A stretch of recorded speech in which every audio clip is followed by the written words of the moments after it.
दुनिया की सबसे कीमती गाय, ये बहुत ही अहम और निहायत ही शानदार कुरानी वाक़या है, और इस वाक़या की वजह से कुरान मजीद की इस सूरत का नाम सूरा बकरा गाय वाली सूरत रखा गया है।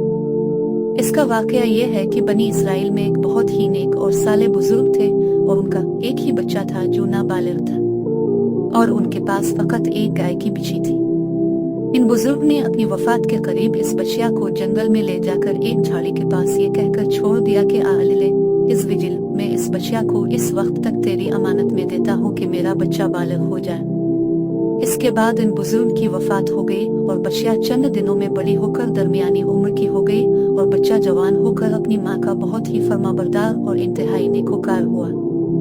इसने अपनी रात को 3 हिस्सों में तकसीम कर रखा था। एक हिस्सा में सोता था और एक हिस्सा में इबादत करता है था और एक हिस्सा में अपनी माँ की खिदमत करता था,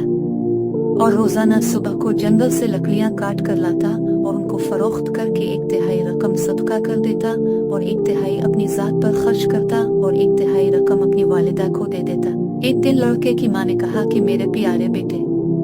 तुम्हारे बाप ने मीरास में एक बच्चिया छोड़ी थी जिसको उन्होंने फुला झाड़ी के पास जंगल में खुदा इस विजिल की अमानत में सौंप दिया था।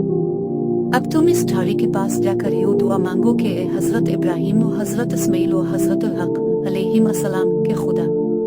तो मेरे बाप की सौंपी हुई अमानत मुझे वापस दे दे, और इस बच्चिया की निशानी ये है कि वो पहले रंग की है और उसकी खाल इस तरह चमक रही होगी कि गोया सूरज की किरणें इसमें से निकल रही है।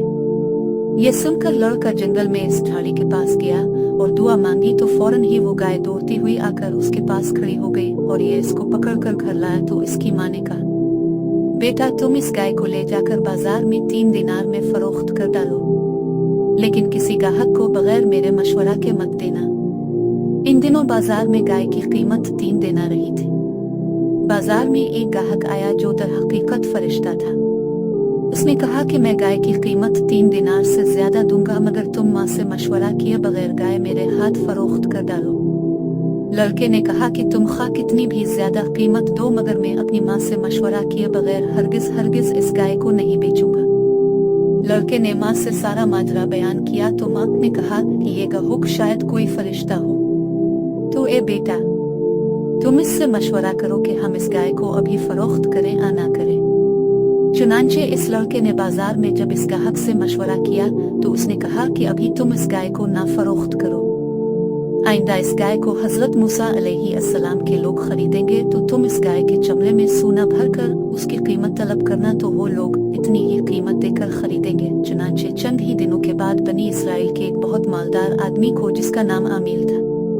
इसके चाके दोनों लड़कों ने इसको कत्ल कर दिया और उसकी लाश को एक वीराने में डाल दिया। सुबह को कातिल की तलाश शुरू हुई मगर जब कोई सुराग न मिला तो कुछ लोग हजरत वली अलैहि अस्सलाम की खिदमत में हाजिर हुए और कातिल का पता पूछा तो आपने फरमाया कि तुम लोग एक गाय ज़बह करो और उसकी ज़बान आदम से लाश को मार तो वो जिंदा होकर खुद ही अपने कातिल का नाम बता देगा। ये सुनकर बनी इसराइल ने गाय के रंग, इसकी उम्र वगैरह के बारे में बहस उकरेद शुरू कर दी और बिलाखिर जब वो अच्छी तरह समझ गए कि फुला किस्म की गाय चाहिए तो ऐसी गाय की तलाश शुरू कर दी, यहाँ तक कि जब ये लोग इस लड़के की गाय के पास पहुँचे तो हो बहू ये ऐसी ही गाय थी जिसकी उन लोगों को जरूरत थी। चुनांचे इन लोगों ने गाय को उसके चमड़े में भरकर सोना उसकी कीमत देकर खरीदा और ज़बह करके इसकी ज़बान आदम की हड्डी से मकतूल की लाश को मारा तो वो जिंदा होकर बोल उठा कि मेरे कातिल मेरे चचा के दोनों लड़के हैं जिन्होंने मेरे माल के लालच में मुझको कत्ल कर दिया है, ये बताकर फिर वो मर गया। चुनांचे इन दोनों कातिलों को किसास में कत्ल कर दिया गया और मर्द साले का लड़का जो अपनी माँ का फरमाबरदार था कसीर दौलत से मालामाल हो गया। दर्स एदीत इस वाक़या से बहुत सी इबरत अंगेज और नसीहत खेज बातें और अहकाम मालूम हुए। माँ बाप की फरमाबरदारी और खिदमत गुजारी करने वालों को खुदा विंद करीम गैब से बेशुमार रिस्क का सामान अता फरमा देता है।